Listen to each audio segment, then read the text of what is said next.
Magno. Magno, ayun na sila. Salubungin mo na. Ayun o. Ano sasabihin ko? Kahit ano.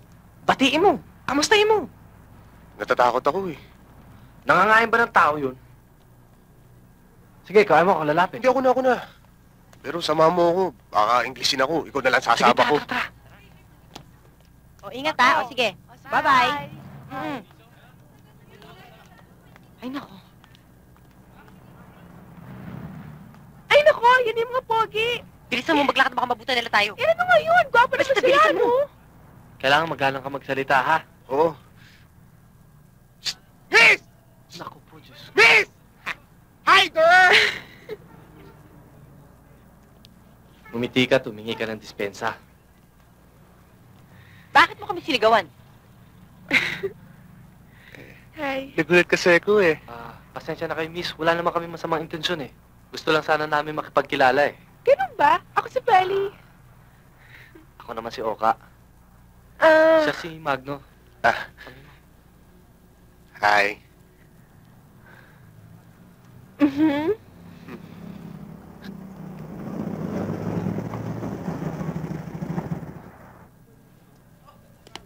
Oh. Binabastos ka ba ng mga to? Ay, hindi, Chong. Nagpakilala lang sila.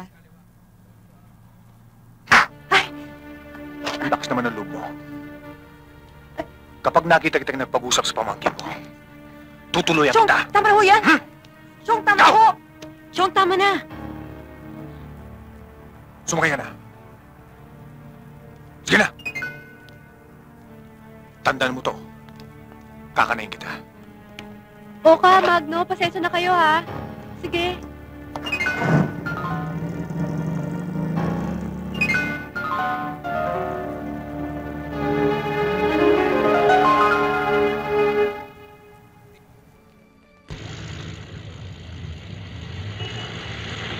Ma'am, saan ba tayo pupunta?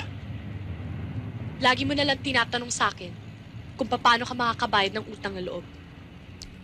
Ito ng pagkakataon, Elsie. Ma'am, kahit ano pa yung iuutos nyo, tiklop tuhod kung susundin yon.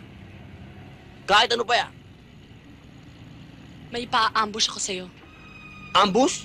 Ma'am, naku naman, hindi nga ako Ma'am, hindi nga ako bumibili ng sweepstakes. Kayo naman, no? Elsie, ang ibig sabihin ng ambush, may ipapapatay ako sa yung taong mainit ang dugo ko. Ma'am, mahirap po yan. Hindi ko yata kaya yan, Sinabi mo, sabihin ko lang gagawin mo. Bibigyan ko kayo ni Tembong ng tig-iisang barel. Ang gagawin niyo lang, i-ambush niyo yung taong kinamumuhian ko.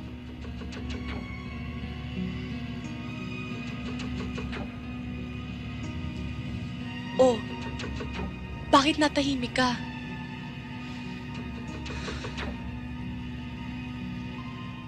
Elsie, alam mo naman ikaw lang maaasahan ko dito eh. O ano? Gagawin mo bang sasabihin ko? Napakadelikado ng pinapagawa sa atin ni Glenda. Kaya naman pala mabait siya sa atin eh. Ang tindi ng hinihiling niya. Anong gusto niya, maging kriminal tayo? Nagpunta tayo rito sa Maynila. Hanap natin disenteng trabaho. Hindi para pamatay ng tao. Anong plano mo ngayon? Ewan ko. Ang gulo na ng isip ko eh. Kilala mo naman ako. Pag nangako,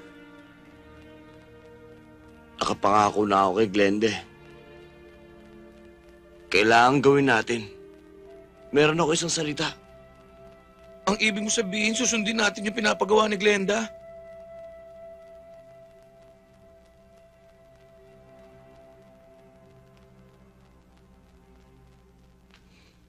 Bahala na.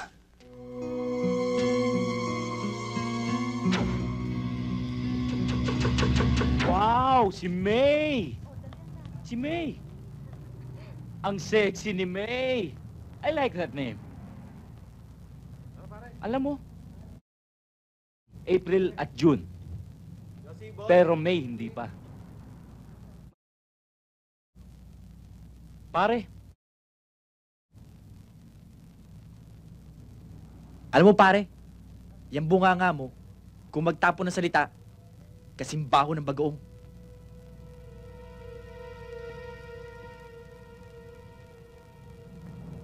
Hindi ko pinamimigay si May. Kung gusto mo, may mga kasama ako. Mamili ka. July! August! Teka. Baka hindi ako nakikilala ng mga ito. Of course I know you.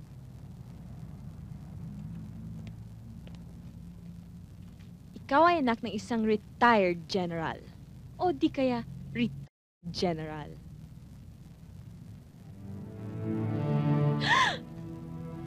Oh my God, he's got a gun! Guys, I'm scared! I'm scared!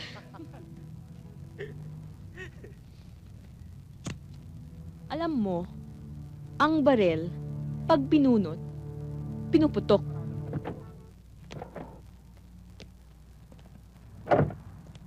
Pare, kanina ka pa namin hinahanap. Pinasusundo ka ng papa mo. Uy. Yung bata pinasusundo na ng tatay. Tol, sandali. Kanina, dating mo, bad boy. Yung pala, papas boy ka. Huwag niyo silang pansinin. Gutom lang sila sa atensyon. Tama na yan. Di pa ako tapos sa inyo, ha? Sige na, mauna na kayo. Hatid ko muna si May. Bye-bye, papas boy!